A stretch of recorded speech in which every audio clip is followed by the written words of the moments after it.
ariko rero kuza kwapurika nyine ibyo yasezeranye. Wiwe yari yatubwira ngo yasezeranye gutanga kuzasuka abantu bagera mu 1900 akanabatanga ibyo bitambo byose. Yego, akanabatanga ibyo bitambo n'idini yasengeragamo. Hanyuma iryo dini aza kubona Bruce yo kujya kwiga mu gihugu. Yagiye reka icyo gihugu cyo nyivuga nini yari yagiye kwiga ngo muri Nigeria. Ariko ngo akazavayo ajya kwiga muri Turkiya. Muri Turkiya niho yari yavuye Nigeria ajya kwiga aho ngaho ngo muri Turkiya. Hanyuma umwana urangije hari ikintu bagusezeranye. Iyo ugikoze nyine usubirayo bakahara akazi uhabwa kandi akazi k'iki kumugisha. Wiwe rero agezeyo yumvaga ko ngo agiye kwiga, ariko batangira kujya bamwereka ibintu akora. Batangira kujya bamutongera izo mbaraga.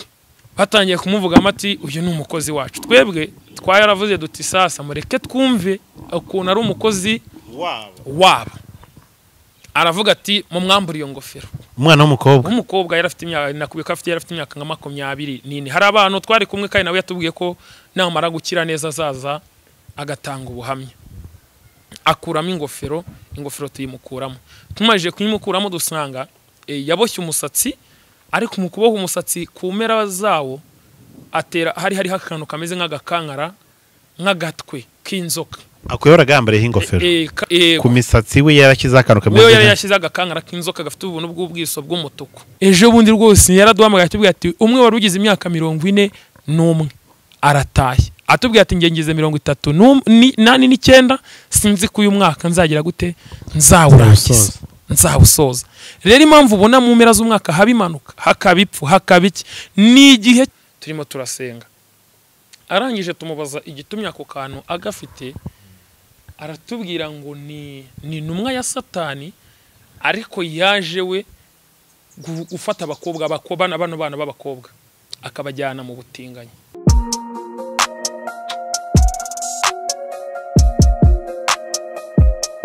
Impanuro TV, ishakiro ry'amakuru yizewe.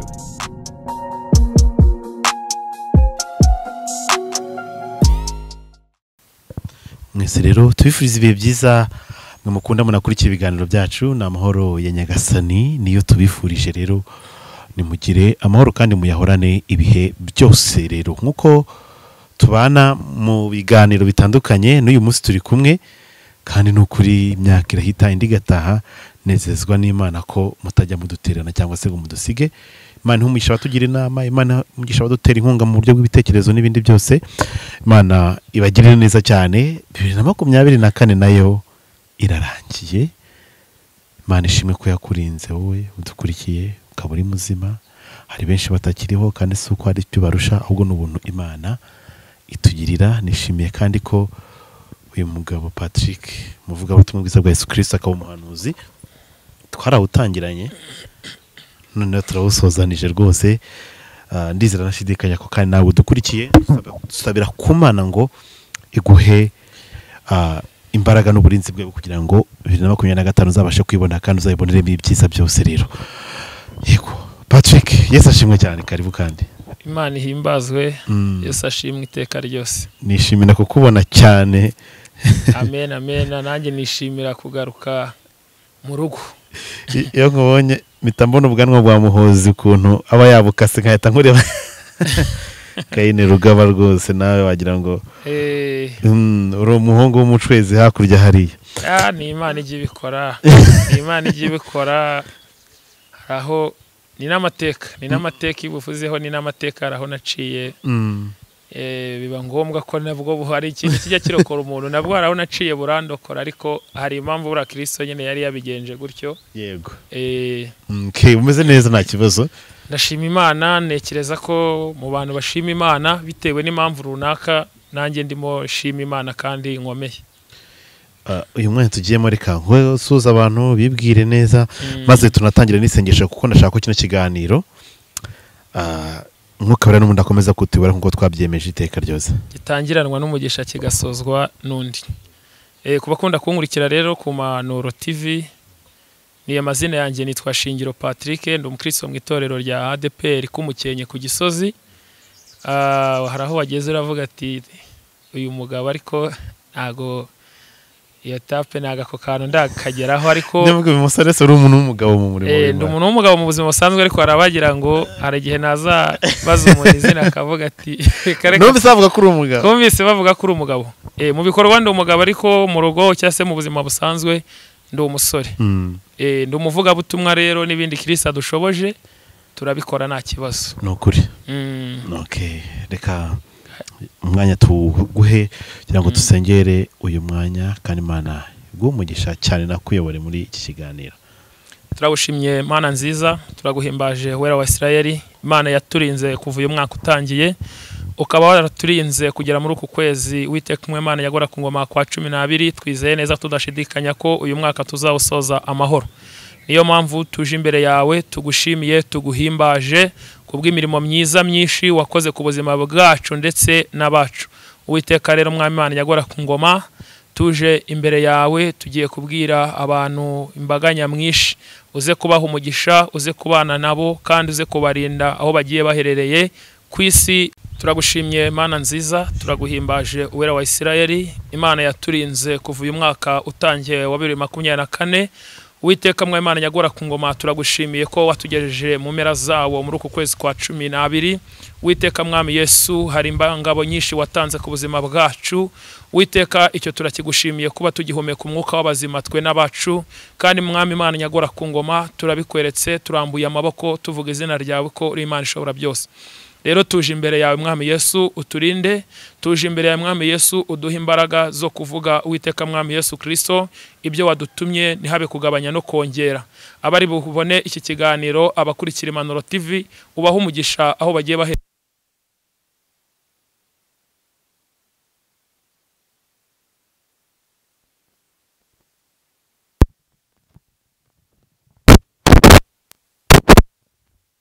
abarwaje nabo ukiza abo barwaje kandi mwami Imana yagora ku ngoma ugukeneye wese akwizera akubone kuko uri Imana ishobora byose no tugusabye twizeye amen. Haleluya. Amen. Imana igumugisha cyane. Amen.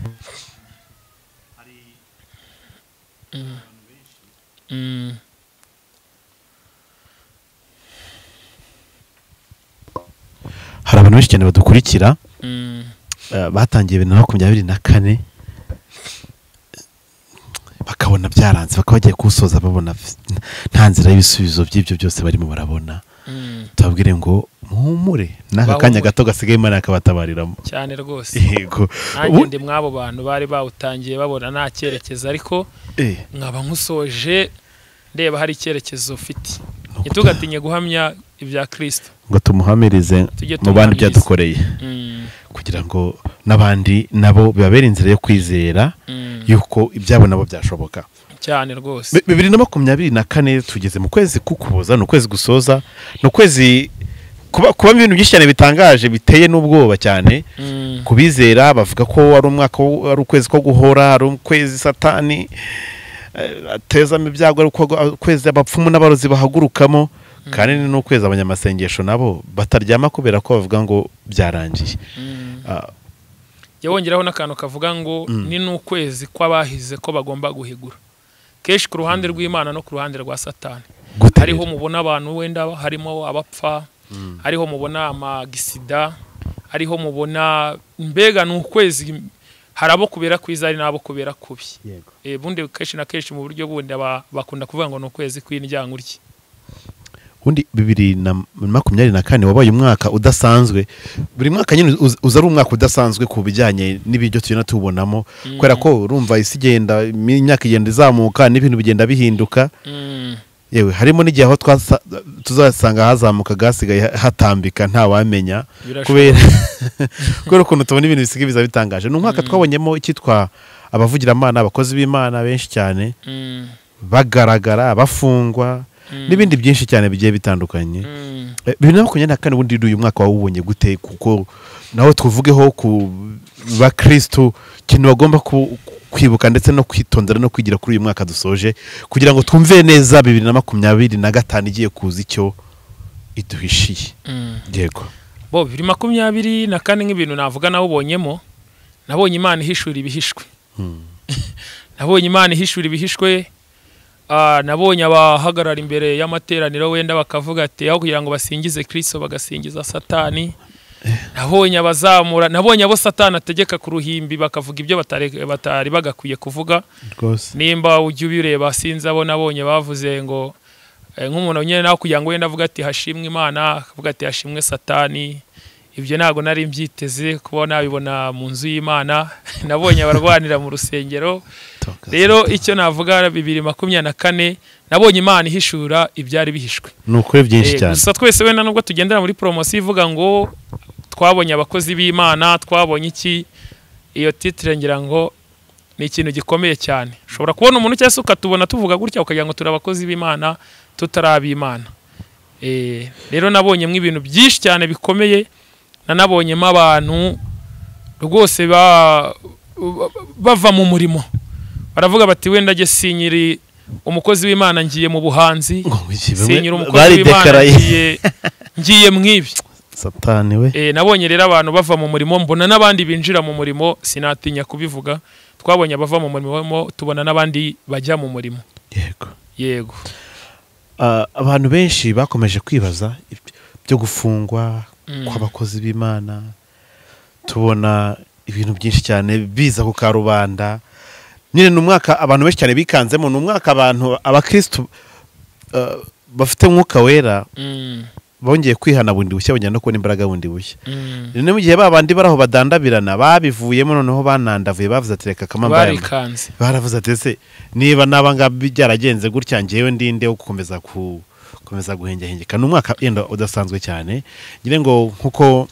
twajye tuganira byinshi nifuje ko n'uyu munsi tugiye kuza kuganira niyo mpamvu rwose kubera ko rabizi hari gahunda zo zitandukanye kubera nuko numva ntabwo buri munsi babyeretse kubona umuntu niyo mpamvu ngo nzange profita zo tuganira ibintu by'umwuka wera kubera ko tunahishire n'abantu iby'imbaraga za Satani uko zikora ndantangazwa n'abantu bemera Imana bemera Kristo bemera imbaraga za ariko batemera ko Satani nawe araho ngaho kandi nawe atari w'inyama n'amaraso ari ibintu by'imyuka hano ho mu kirere cyane rwose bakashaka gufata minenegwe kandi imbaraga za Satani zirakora kandi ziri gukora ziyoberanyije mu mucyo kugira ngo hatagira n'uzikanga kubera ko abantu benshi wazibonye ko ari Satani uje uratokesha niyo waba uri umunyabyakajano iyo ubonye Satani avuga ati toka kuko tuzi ko umuremyi wacu aruta byose twawutangiye turi kuvuga ndabyuka tutangira turi kuvuga kuri wa mwana w'umunyeshuri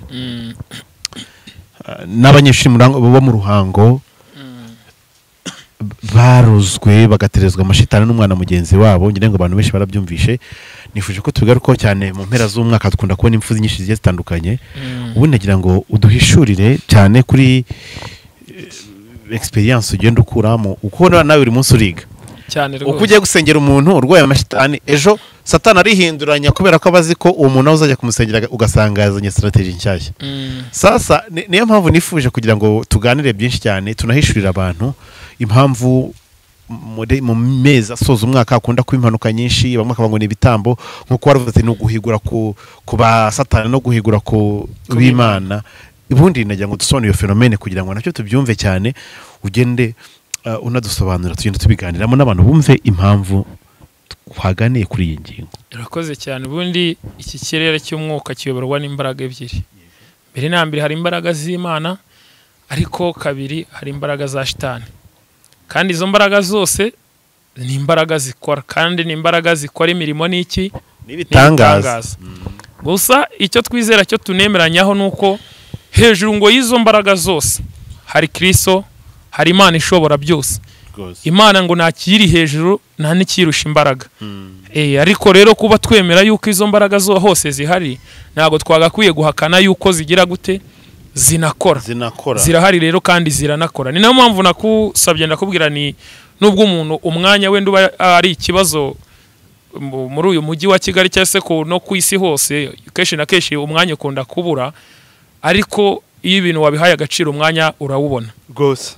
Misi shizo urabizi naragwamagaye nkubwira ndakubwira ni yewe ibyo mbonye cyangwa isi byo muye nabyo na kamaramaza rwose narabikubyiye cyane rwose. Ambo twari turi ahantu mu masengesho ndabyibuka nari mvuye mu kazi nari mvuye mu kazi busanzwe jewe ku batabizi ndi umushoferi ariko nari mvuye mu kazi abantu baranyitabaza baravuga ati Patrick amakuru yawe uri hehe kaka moto ndacyakagendaho cyangwa ndacyakagendaho nubwo ndi ntwara imodoka ariko ntwara zino modoka nini zino batinya ngo z'amahoho nizo mba ndimo cyase amafuso bazita umwamikazi w'urupfundi ziramuto ariko Uwiteka nyine yajya turindiramo cyese giye wajya andinda ku giti cyanjye kuko hari nabo mbona bataha rero barampamagara bati Patrick uri he ndababwira ni ndahari ndi mu rugo nari ndimo ndataha ngeze mu rugo barambwira ati waje tugasenga nagiye gusenga hari umwana wari wabasabye yuko twahura nyine tugasengana twaragiye umwana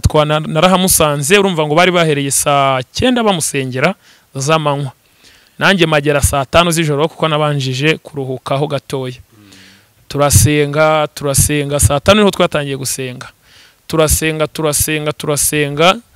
umwana nka saa 7 n'igice saa 7:45 gutyo ndabyibuka umwana yatangiye kwigaragura hasi ariko nubwo mwita umwana ni umukobwa mukuru yafite imyaka nka 24 n'itanu niko yatubwiraga arangije amaze kwikubita hasi uko dusenga ari navyo tunababwiraga zambaraga z'umwijima zitangira kugira gute zitangira kumuvugiramo zitangiye kumuvugiramo burya satani nubwo twavuga ngo afite imbaraga ariko ni n'umunyabwoba kenshi na kenshi amena amabanga amena amabanga iyo ahuye n'imbaraga z'Imana kenshi na kenshi yivamo kuko hagiye haba ari abatari buhave umwana w'umukobwa rero ibyo bintu bitangira kumuvugiramo bitangiye kuvugamo niyo mpamvu ndakubwira ni nyabona mu mwanya uyu mwaka urangire twese turebo duhiga umwanya urangire hari icyo tuvuze tubwiye abantu b'Imana wasanga hari abo byashyitse ariko bikabashyikaho batagize gute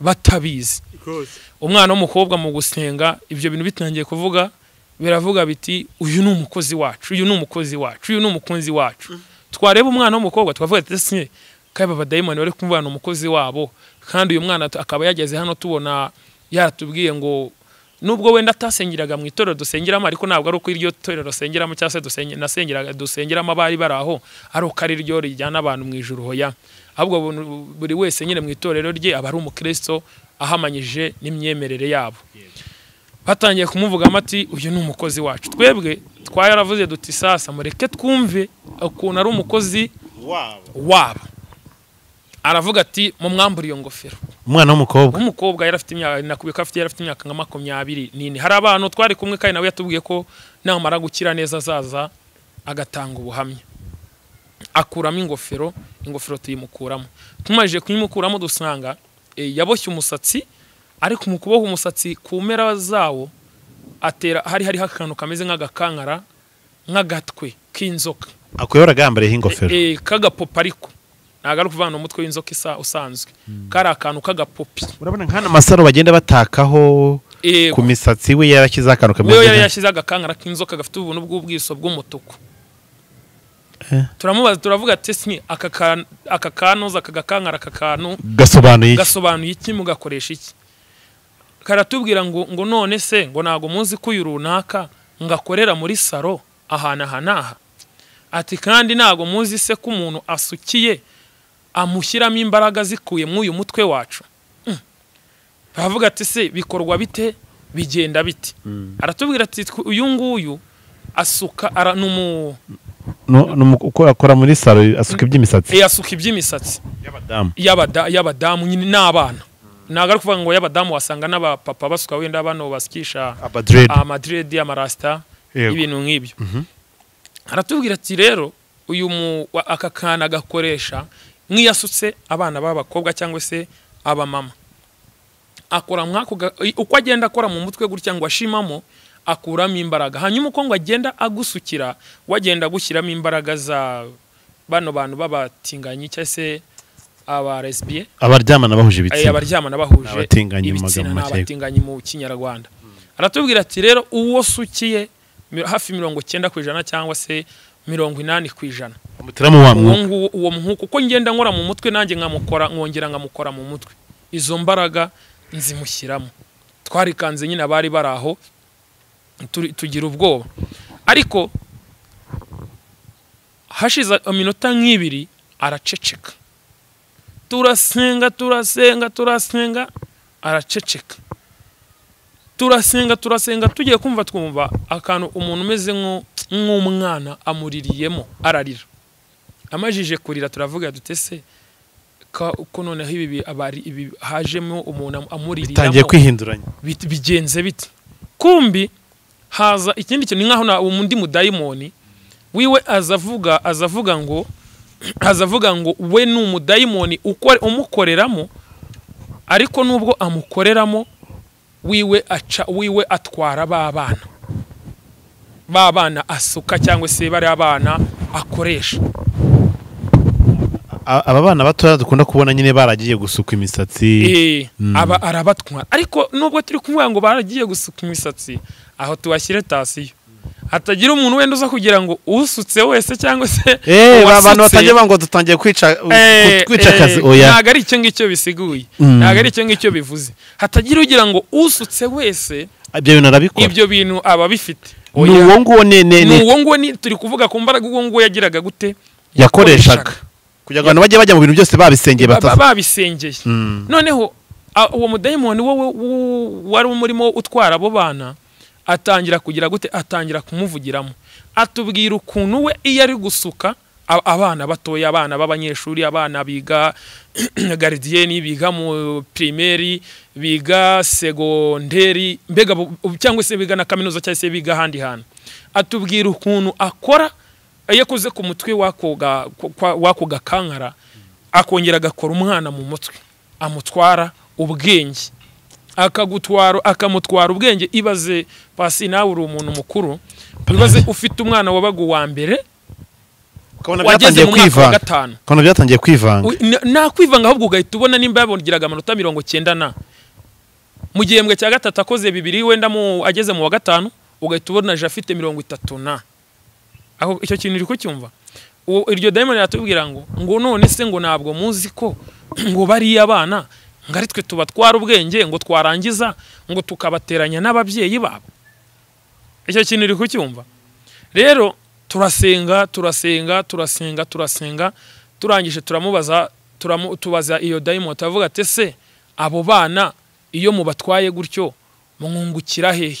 Ngo nyine ngo baba abakozi bacu ngo tubakoresha icyo dushaka, ngo kandi ngo tukababaza ababyeyi babo. Icyo kintu uri kucyumva. Arangije aravuga ngo, arangije aratubwira ngo kandi ngo siwe gusa, ngo hari n'ahandi ngo dufite aba bahungu. Ndagira ngo nkubwire ngo umuhungu nawe twagiye kumureba, we twariganiririye, wanatubwira ko adateze kubivamo kuko twaranamufasha ahantu rwose yarari turanaganira, waratubwira ati gere rwose sinanabivamo icyo wakora cyose sinabivamo.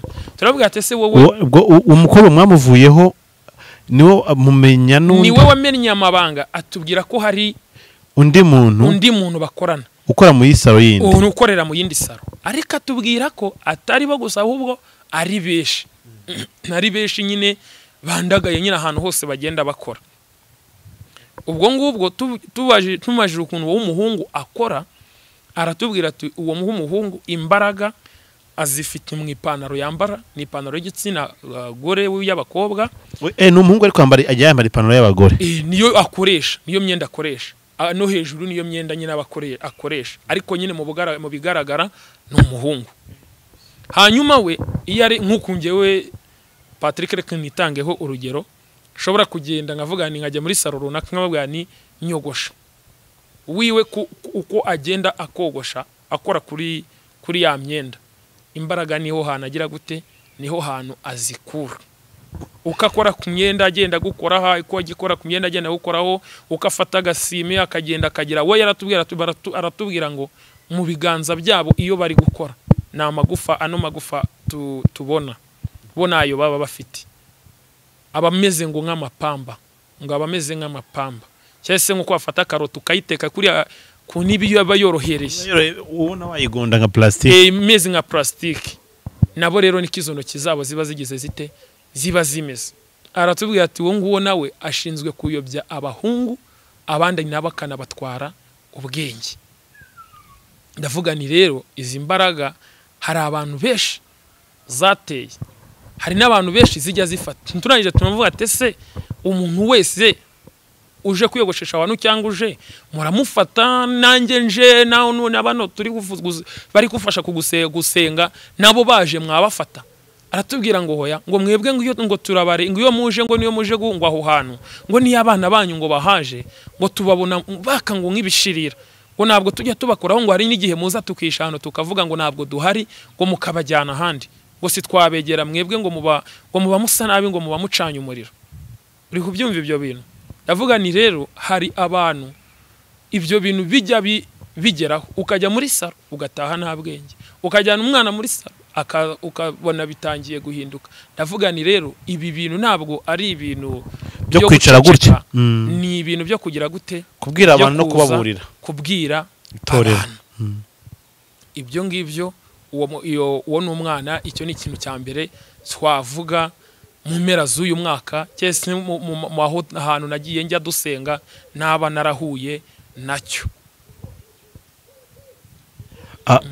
Byo muhungu byo nagira ngo tubitindeho. We nuva ngo yogosha abagabo ubwo n'abadamu gutyo, ubundi byenda no uruma mu kuganira no gusenga gutyo kumusenga hari amajwi agenda akora n'umukobwa babwiye ko ibyo bintu izo mbaraga bazihawe nabande, se kubera iki babikora muri ubwo buryo. Nabyo numva n'ikintu abantu bagomba kumenya, cyangwa se nawe mu byo uba waragiye ubona nk'umunyamwuka mu gusenga dukebura abantu tunababwire muri buno buryo. Uwo mwana w'umukobwa atubwira amazije ibyo byose bimaze kumuvamo, twamubajije ahantu yaba yarakuye izo mbaraga. Yego, izo mbaraga ahantu yazikuye, urabona kuno kuntu amadini agira amashuri. Yigize we yigaga mu kigo ariko afashwa n'idini yasengeragamo. Hanyuma iryo dini aza kubona buruse yo kujya kwiga mu gihugu. Yagiye reka icyo kigo cyo nyivuga nini yari yagiye kwiga ngo muri Nigeria. Ariko ngo akazavayo ajya kwiga muri Turkiya. Muri Turkiya niho yari yavuye Nigeria ajya kwiga aho ngaho ngo muri Turkiya. Hanyuma umwana urangije hari ikintu bagusezeranye. Iyo ugikoze nyine usubirayo bakahara akazi uhabwa, kandi akazi k'iki kumugisha. Wiwe rero agezeyo yumvaga ko ngo agiye kwiga, ariko batangira kujya bamwereka ibintu akora, batangira kujya bamutongera izo mbaraga. Izo mbaraga azakoresha mbega asohotse mu iryo shuri. Yego. Ariko bamubwira ko ku munsi wo kudefanda amaze gukora iyo misiyo yarahawe, ari bwo azahabwa ako kazi, agahabwa na diplome yagiye kwigira. Mbega ni ukuvuga ngo azaba azamuwe mu ntera, ariko akabanza agakora iki? Akabanza agakora ibyo yabwiwe. Ariko rero kuza kwapurika nyine ibyo yasezeranye. Wiwe yari yatubwira ngo yasezeranye gutanga kuzasuka abantu bagera mu 1900. akanabatanga ibyo bitambo byose. Yego, akanabatanga ibyo bitambo. Niko we yatubwiraga. Hanyuma atubwira ko urangije gukora ibyo ngibyo yongera akagenda agasubira akukigaho yigaga. Kuko uko ugenda umutanga iyo ugezeyo, nimba wenda yaratanze reka mvuga izina ryanjye, yaravuze ati Nuriya Patrick, bo babibona ko nageze simbaza uko babireba, ariko barambona ko muri system bamwakira cyangwa muri system mbega bamaze kunyakira. Ari bwo nyine uzambona nangiye kugenda nkora ibintu utarunziho, ukagenda umbona nahindutse. Nuko nguko bigenda. Abantu benshi rero ntabwo bajyamenya naho baguye. Hari igihe umuntu agenda mu by'ukuri byo ugasanga niba yari umukristo utinya no kuba yakora no kucupa ry'inzoga, ugasanga uyu munsi asigaye ahohomera, agatangira kuvuga ngo nibakanaka ngo bazinywesheje, kubera ko yenda arizo nzira Satani yari yanyandiza bati uzasanga ari bimeze gutya nawe uzahita watakiro kandi uzanabarusha kuzinywa nyinshi. Nicyo kintu biriya kuba wagenda ukakora ikintu ubuse passing ubaza ikibazo. Ubundi umwana waha umuceri ukambeshya ko ari akawunga cyangwa wahinya mukambeshya ko ari ibigori. Rero ikintu cyose kenshi na kenshi arigiye dukora ibintu twabigizemo uruhare, byanze bikunze n'indangara nzagwa. Ariko nimora naka Kristo, Paulo niwe wavuze ngo shobozwa byose na Kristo imbaraga. Rero nanjye iyo menye gucunga iryo zamu neza nkahora naka Kristo imbaraga, byanze bikunze arandinda kandi akanandengera.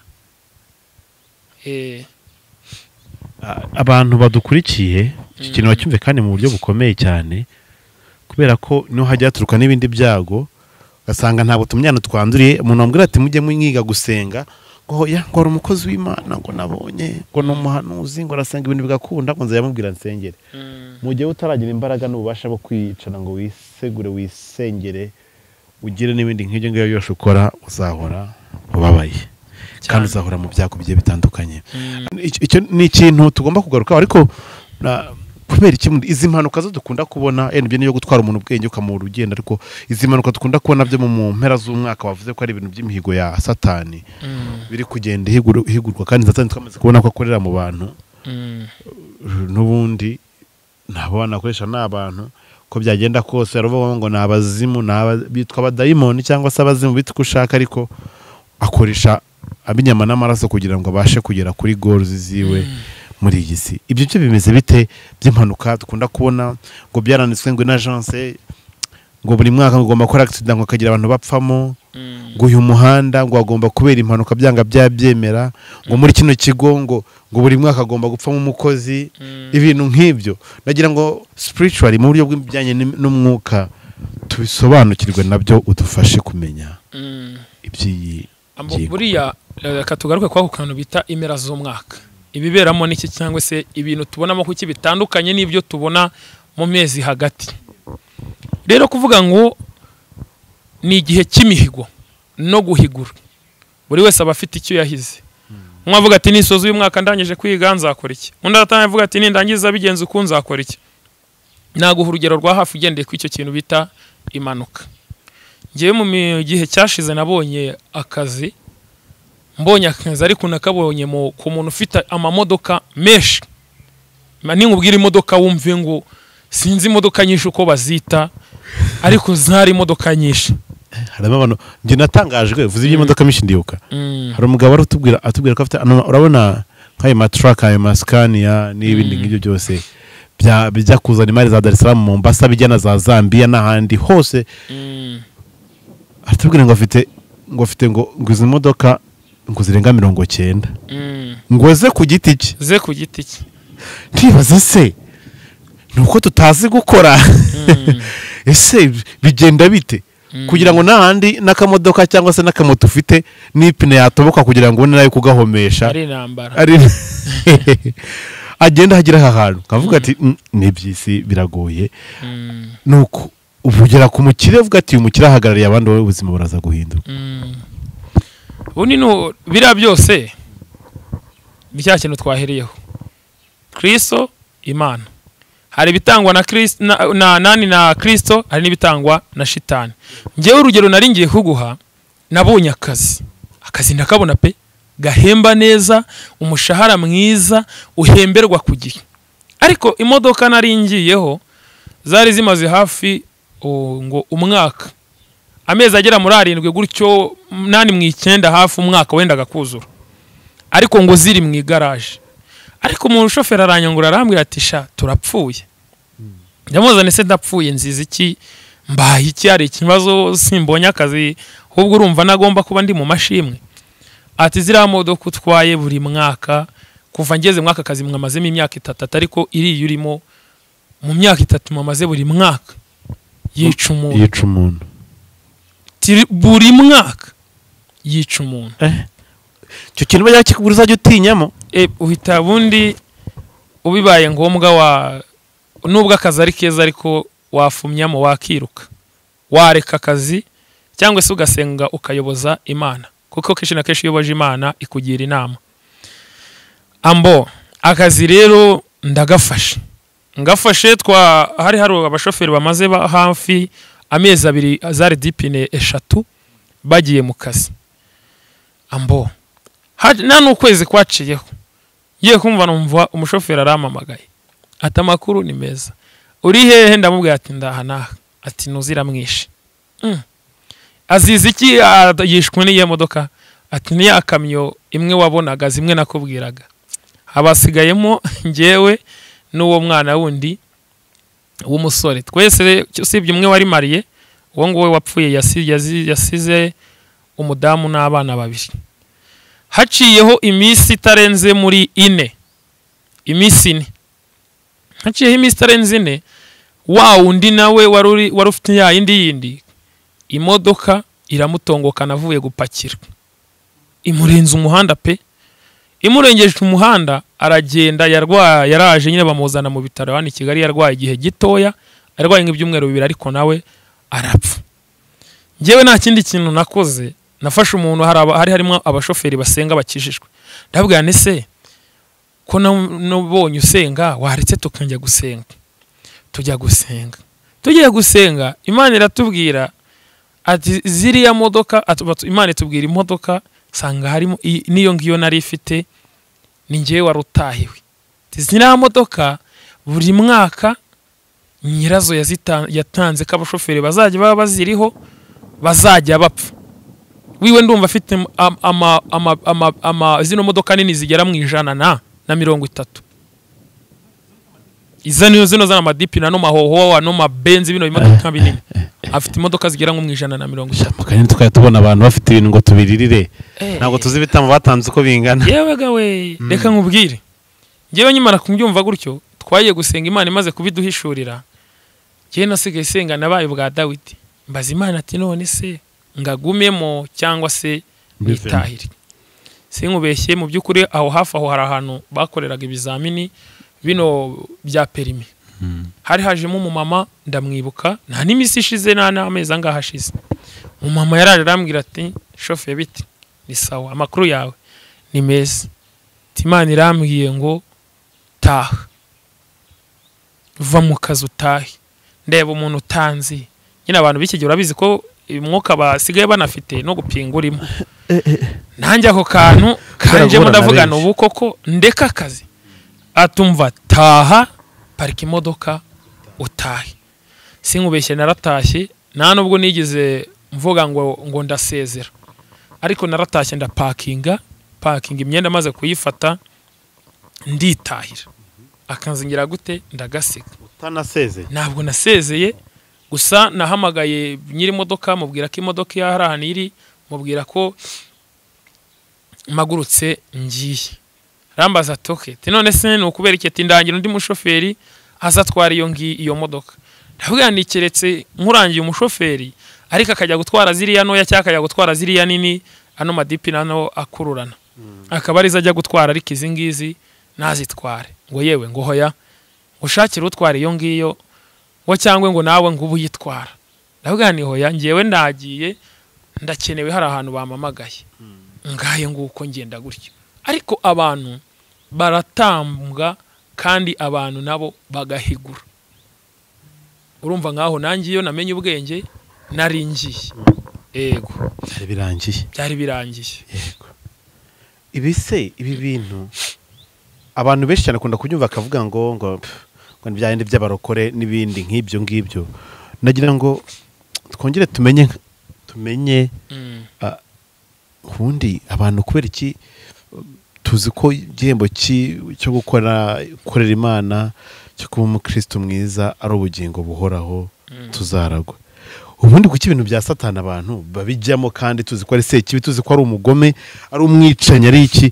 No kubera iki ubundi bino bintu abantu babyisangamo kandi akenshi ubone n'abakristo umva ko n'abapasteri hano genda bagaragaza n'ingero bakoresha imbaraga z'umwijima mu gusengera abantu n'ibindi kugira ngo biguze bitangaza, cyane cyane hanini babashaka iby'ubutunzi no kwitwa ibitangaza muri iyi si ya Nyagasani. Ibintu nk'ibyo nagira ngo ugira icyo tubwira aho hantu nk'umunyamwuka tukureho nduje ku bantu badukurikiye uyu munsi wa none. Ambo icyambere reka ngubwire, wenda uyu munsi twaje kuvuga ariko tunatanga ubuhamya bw'ibintu bimwe na bimwe twagiye duhura nabyo. Ndagira ngo ubwire impamvu abantu benshi babijyamo.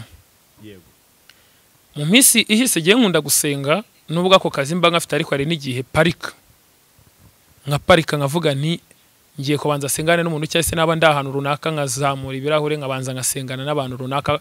Ahantu mba ndi hose ngiye nasabye Imana n'Imana akazi uwo ari we wese wakama cyangwa se uwo ari we wese naba nkorera azambera umugisha nanjye mubera umugisha. Keshi na keshi rero ibyo bintu abantu babijyamo bashaka ubutunzi cyangwa bashaka indonye. reka nkubwire ikintu kimwe pasi na ujya ubona abantu b'ababyeyi cyane cyane ku bapapa wari wabona umupapa hari ukuntu umuntu abyara abana yamara kubyara abana ndaguha urugero rw'umupapa wakundaga kubibwira abana biwe uwo umuntu w'umumama we twarasenganye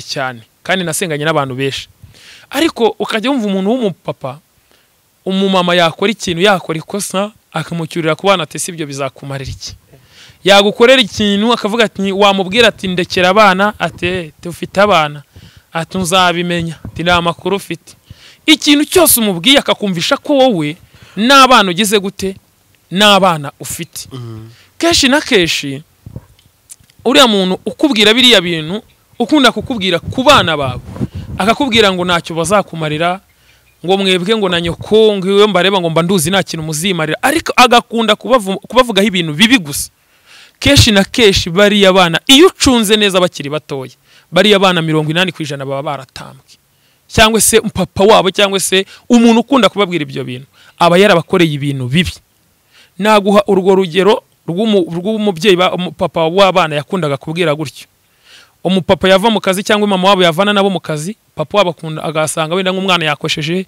cyangwa se yabaye wanyuma mama wabo akavuga ati ndekera abana bihorere bizaza akavuga tubonye ibyo wirata atabana atuzabibona ukuze atabana tufite amahirwe kuko tukiri kumwe ati nimara kugucika uzabibona hanyuma uwo muntu yari umuntu ufite amafaranga ucuruza ngo ku rwego rukomeye cyane no ku gipangu cye habaga bano bantu baba securite bacungaga umutekano igihe kineza kugera baragira gute baratandukana uri kubyumva ariko batandukanye kubera yuko wa mugabo ibyo yari yaremeye umumama yarasengaga hanyuma mu gusenga imbaraga ze zigapeza iza wa mugabo hanyuma umugabo bimaze kumuyobera abonye ko umugore gusenga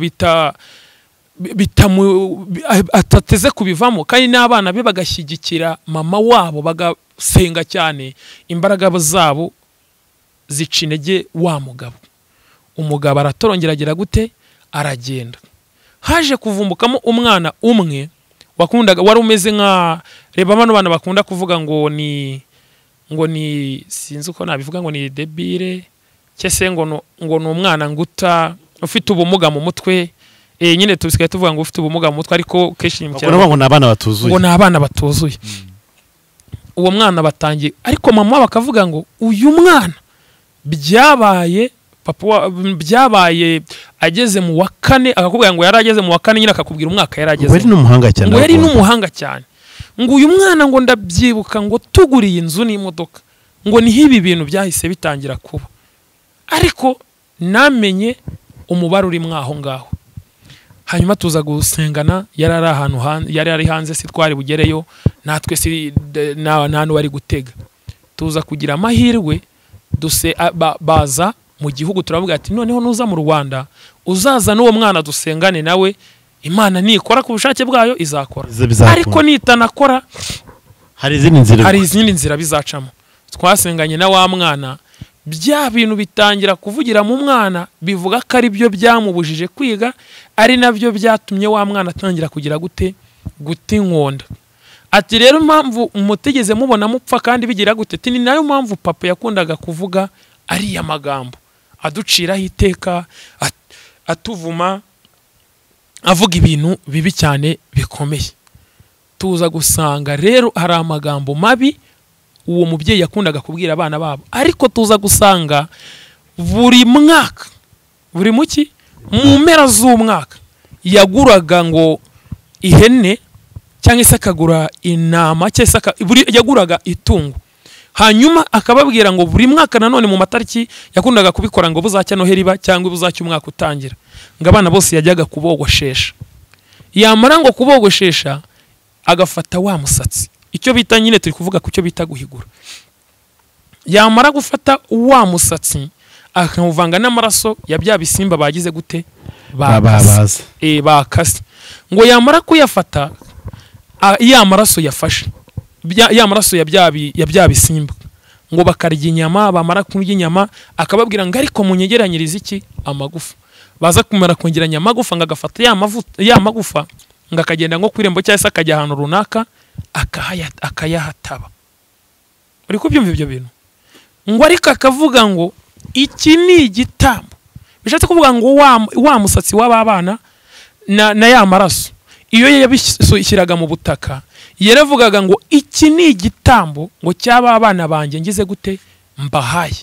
Bishatse kuvuga ngo iki babana bariho ariko bariho batariho, bapfuye bahagaze, bapfuye bagize gute bahagaze. Ari naho rero ugenda ubona ari biho ahantu ugenda ubona ukabona umuntu, hari imiryango uzabona, hari nk'umuntu nzi tuziranye aratubwira ati mu muryango iwacu nta muntu ugigira imyaka 45. Ejo bundi rwose yaraduhamagaye atubwira ati umwe wari ugize imyaka 41 arataye, atubwira ati ngize 38 sinzi ko uyu mwaka nzagira gute nzawurangiza nzawusoza. Rero impamvu ubona mu mpera z'umwaka habimanuka hakabipfu hakabiki ni igihe cyo guhigura kuri bamwe na bamwe.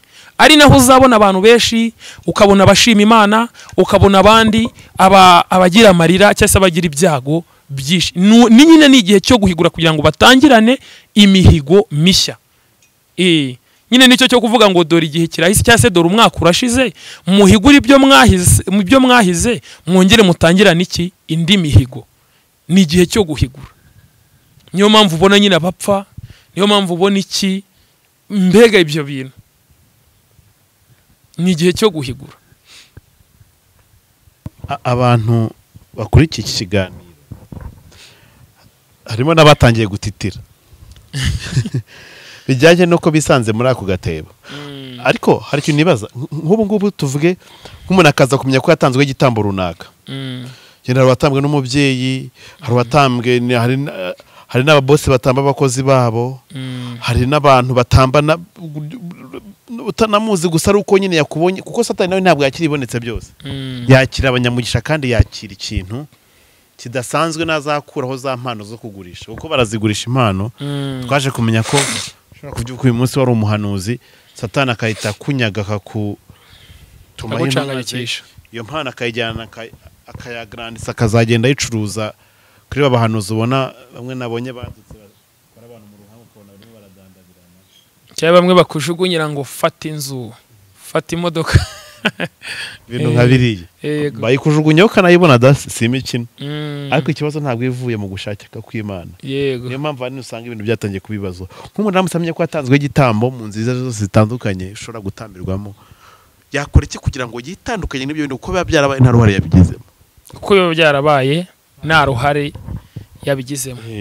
Reka mpite nguha urugero. Dawidi si umuzi wo muri Bibiliya? Ndamubona cyane. Sawuli si umuzi? Ndamubona. Yosuwa si umuzi? Bariya abantu Yosuwa hari amasezerano yasinye, turimo turagendana. Hanyuma yuko ngo ati batazigira bagirira naba abo bitaga ndumva ari Abagidiyoni. Hanyuma ngo ko batazabica, ko batazabagirira nabi. Hanyuma Sawuli we aje azabica. Tugendana ako kantu ho neza. Aje abica, Dawidi aza, kandi bose bajya ku ntebe imwe y'ubuyobozi urabizi. Nambo Dawidi we aje aza asanga Sawuli yaragize gute yaramaze kubica. Hanyuma ageze ku muyobozi ngo igihugu ngo cyamaze mu nzara imyaka ingahe 3. Ngo abaturage inzarira bakubita, abandi rabakubita. Hanyuma ngo Dawidi ngaribaza ngo ibi bintu birava kuki? Yagiye gusinga Imana, abaza Imana ati ibi bintu biva kuki? Nuko Imana iramubwira ngo urazira amaraso Sawuli yagize gute yamenye. Hanyuma abwira Imana ngo none kari Sawuli ngewe ndazira iki? Imana iramubwira ati ariko wicaye ku ntebe y'umurage cyangwa se waraswe ku ntebe mbega yahoze yicayeho nyine Sawuli. Imana iramubwira ati rero iyo ntebe wicayeho n'amaraso yamenye nibyo uri kuzira. Yagiye gusenga Imana imubwira ibyo akora. Imana mbega yagiye gusobanuza Imana, abaza Imana ukuntu uwo muvumo n'ibyo yakoze byava mu gihugu bakabona iki, bakabona umugisha, bagahinga bakeza, bakongera kubyara, bakongera kurya bagahaga. Rero nawe ajya gusobanuza Imana, Imana imugira inama. Ikintu ushatse kuvuga ni iki? Iyo ugishije inama Imana, Imana ikugira inama. Icyo kintu uracyumva? Iyo ugishije inama Imana, Imana ikugira inama. Ni ukuvuga ngo ukimenya, nani si no kuvuga ngo ukimenya, erega ahubwo banza umenye ngo ubimenye ute. Ubimenya iyo ibyo wakoraga cyangwa se ibyo wari urimo bitakigenda. Uteze amatwi icyo kintu uri kucyumva? Utangira kubimenya iyo umwana wawe mwakuranye musangira kabisi n'agahiye, ageze mu myaka 15 cyangwa se 25, ataragutuka, ataranywa itabi, utaramubona sambana, utaramubona ajya mu ngeso mbi. Ibaza umwana utarigeza gutuka, bwacya mu gitondo yajya hano kwirembe yagaruka agahita gutuka igitutsi utigeze umenya, kana kuvuga ati wowe suri data, wowe suri mama, we ntacyo pfana nawe, nabara abavandimwe sibo.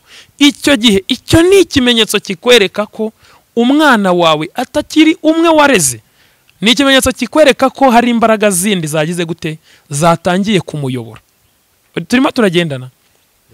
Rero icyo gihe wowe bikikubaho, tangira ugishe inama Imana. Tangira wemere kuyoborwa n'iki, n'imbaraga z'Imana. Hanyuma ubushake bw'Imana buze kuri iki, kuri wowe.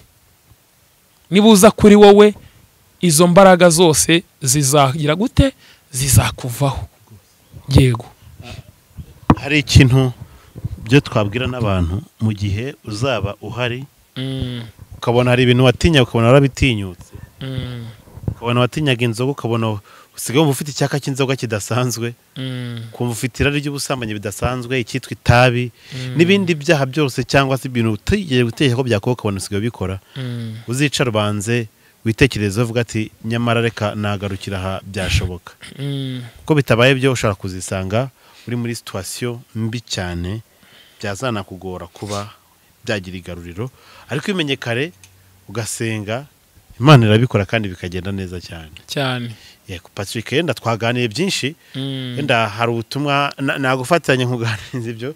Ndashaka kubatera iyi message waruzaniye bwoko bw'Imana itoro mbere ko yenda n'uyu mwaka usoza. Ngire ngo uyu mwanya n'uwawe, maze ubundi nifite n'ikindi cyo kongera tunacyongereho, dushimira abantu bose babonye natwe. Mbo mbere na mbere hari umuririmbyi yaririmbye aravuga ngo kwizera Kristo, yaririmbye avuga ngo kwizera Kristo, kwizera Kristo niko kudushoboza kunesha iby'isi. Icyambere nabwira abantu cyangwa se message naha abantu, nibagira ubwoba. Nukuri nibagira ubwoba, nubwo igihe turimo umuntu asigaye areba ikiganiro cyangwa se ukareba umuntu kagira n'ubwoba, kuko igihe turimo giteye ubwoba bwacyo, igihe turimo n'ubwoba bwacyo. Nibagira ubwoba, nibamara gushira ubwoba bahunga ikibi, ikintu cyabateranya na Kristo. Ikintu cyabateranya nande? Na Kristo. Imana ije inaba sigaye mbwira abantu ngo ubwanyu no ku giti cyanyu mugiye musaba imbabazi, Imana izajya ibababarira. Hari abantu basigaye basaba nyine imbabazi, ukaturira umuntu ariko ukaturira umuntu utari umuntu. Rimwe na rimwe wenda hari abarikodinga, hari abagufata amajwi ariko agira ngo azashyira ibyawe ku karubanda. Imana rero basange naho bari cyo bumva batahujeho n'umutima n'Imana. Imana ibanza ibeze, hanyuma nimara kubeza ku ruhare rwabo no ku giti cyabo, bizere Kristo. Izo mbaraga bizera nizo zizabaha komatana nawe. Ntago bizaba bivuze ngo bavuye mu ntambara, bazaba bagiye kurwana urugamba ariko batakiri mu biganza by'umwanzi ugira gute ubarwanya. Pasi ndagira ngo nkubwire ngo umwanzi Satani ari mu kuboko kw'ibumoso, Imana iri mu kuboko kw'iki kw'iburyo. Hanyuma ukambaza Imana uri mu maboko ya Satani. Aho hantu nubwo Imana yagutabara, ariko nago byaba bifite ingufu nkuko wakambaza Imana uri mu biganza byayo. rero ni ukuvuga ngo iyo uvuye mu byaha uri 100% uba uri umwana wo kurimbuka. Hanyuma kandi n'intambara ziba zikomeje. Iyo uvuye mu byaha ukajya kuri Kristo, noneho wambaza Kristo ari kuri no mu biganza bya hehe bya Kristo. Bishatse kuvuga iki? Ndabizi neza ko nubwo ibihugu bigiye bikomakomeye ku isi ariko ujya wumva ko bigabwaho ibitero. Siko sujye ubyumva. Rero bigabwaho ibitero ntago biba bishatse kuvuga ngo bambuwe ubutegetsi cyangwa bambuwe ubuyobozi. Rero no uri mu maboko ya Kristo ushobora kugabwaho igitero ariko bitavuze ngo wambuwe uvuye mu maboko yande ya Kristo. Icyo gihe kurwana no gukomezwa umutima no kugusengera no gusenga nawe ubwawe bigira gute birakorohera. Izo mbaraga rero za Kristo nizo zizababohora hariya zikomatana nabo. Zikomatana nabo. Akantu kandi nasorezaho. Abantu bamwe na bamwe keshi na keshi twicwa no kwihagararaho. Twicwa no kwihagararaho, abantu bamwe na bamwe bikwihagararaho bikinyumva nk'abanyabitangaza. Erega n'aba bantu pasi wumva ngo nabashumba cyangwa wumva ngo nabantu bari ku rwego ruhambaye. Ngira ngo nawe urabizi neza ko hari abacisha make bakajya gusenga, kandi hari n'abacisha make bakaguhamagara akakubwira ati yewe ndagira ngo ufashe gusenga, kandi ukamufasha Imana igakora iki? Igakora imirimo. Akandi kantu aho ngaho higira abantu wenda ngo umuntu ngo abaye n'umukire cyangwa se abe afite imbaraga runaka cyangwa se afite ibintu by'agaciro runaka, higira umuntu uyoboza umunyamasengesho cyangwa se umuntu usenga runaka ngamuyoboza amafaranga cyangwa se amuyoboza imitungo agize gute afite. Sibyo?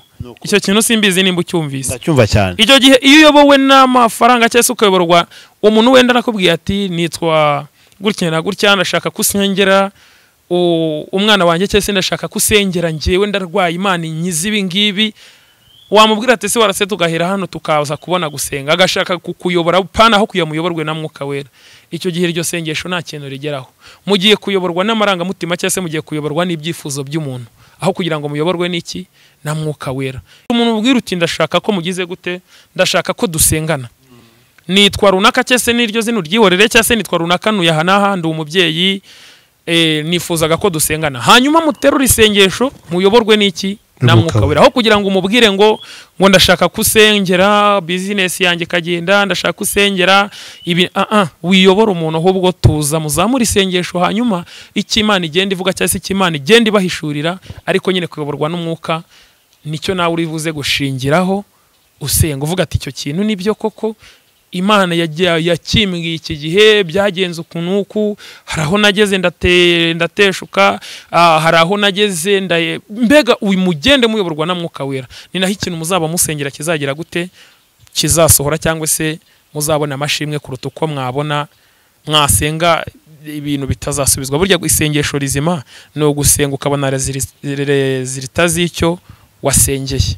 Yego, ni ikintu cyiza cyane ko ahanini n'abantu bajye bamenya no gusaba. Hari umukozi Imana zinitse ndaya mu gitondo umunyamerika ari kuvuga impamvu abantu bahora basaba badasubizwa ni ugusaba nabi. Abantu bahangayikijwe uyu munsi wa none no gusaba amamodoka no gusaba amazu. Nabirebye nanjye nongera gutekereza yenda ngasaba time nk'amasengesho. Abateye amasengesho nose wasenga ntabwo ari impfabusa ariko nta mumaro, kuko ibyo byose na Imana yabiguha bishobora kukubuza ubugingo. Ahubwo twige gusaba, dusabe neza ubugingo bw'iteka. Kuko na Salomo, umwami Salomo yacyo yasabye ubwenge. Yasabye ubwenge. Natwe rero dusabe Imana ubwenge bwo kugira ngo tubashe kubasha kugenda muri ibi ngibi, kubera ko turamutse tugize ubwenge batajya banatuza bahora bagize gutya, ariko ufite Umwuka Wera akomeza kuberwa nawe kandi akamuha n'ubwenge ibintu nk'ibyo. Aho kana nakongereraho na cyane nakunganiraho tukakaganiraho tukakavugaho gatoya. Ntabwo buryo ubugingo abantu benshi iyo babwiye umuntu ngo ubugingo hari igihe agira ngo ni ukuryama mu nzu ukirinda icyaha. Cyese hari umuntu babwira ngo saba ubugingo agire ngo nukujya gufasha gutanga n'ibyo yari afite kuko nanjye ntabwo nakimirana n'umuntu nanjye ibyo ngibyo uvuze zabizo nzu zabizo modoka byabiki nanjye ndi mu bantu bahora babisaba kandi ndi mu bantu bahora kuko ijambo riravuga ngo abibutse Uwiteka nibagahweme nanjye ndi mu bintu njya nibutse biri mu bintu njya nibutse Uwiteka ahubwo ikintu aho ngaho twasaba ubwo bwenge ariko tugasaba no kunyurwa kunyurwa icyo twafashe cyase kunyurwa nicyo twagize gute twahawe kubera yuko none se passing baza akabazo gatoya hari ahantu muri Bibiliya havuga ngo tuzaguriza abanyamahanga turi kugendana ariko twe nituzabaguza ariko aka kanya uje ukareba abakristo benshi bari n'amadeni iki kintu uri kucyumva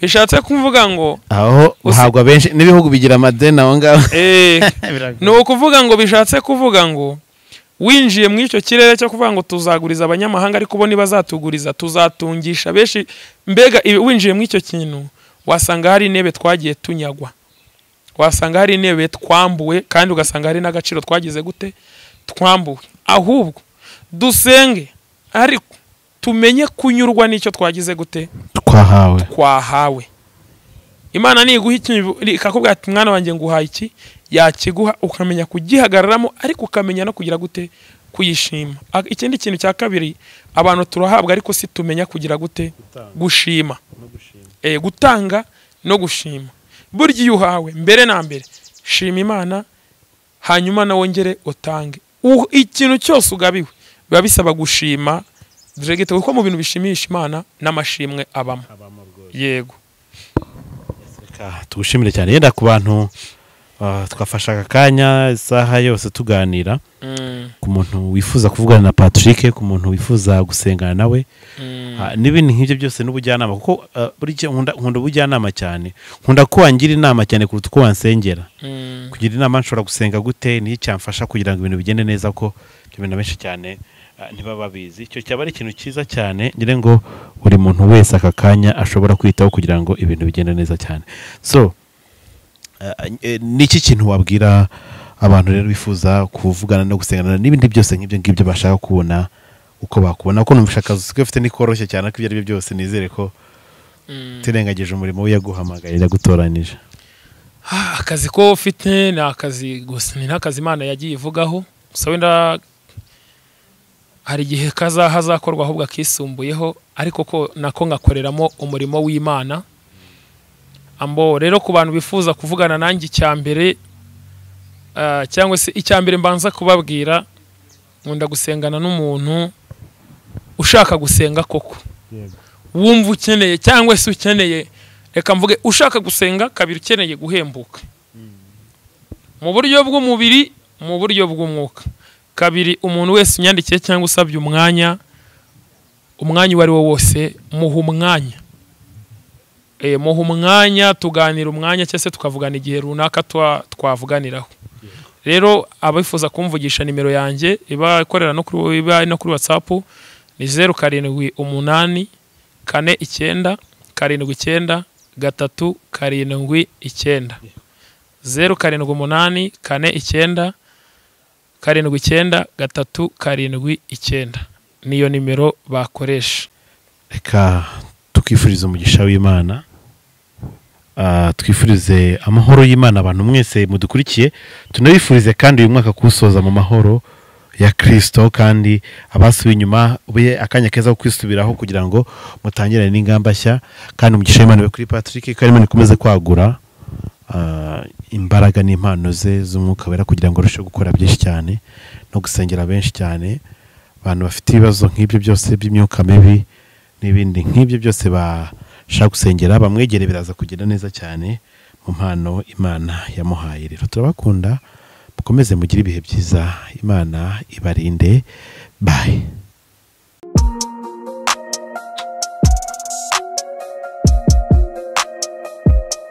Impanuro TV ishakiro ry'amakuru yizewe.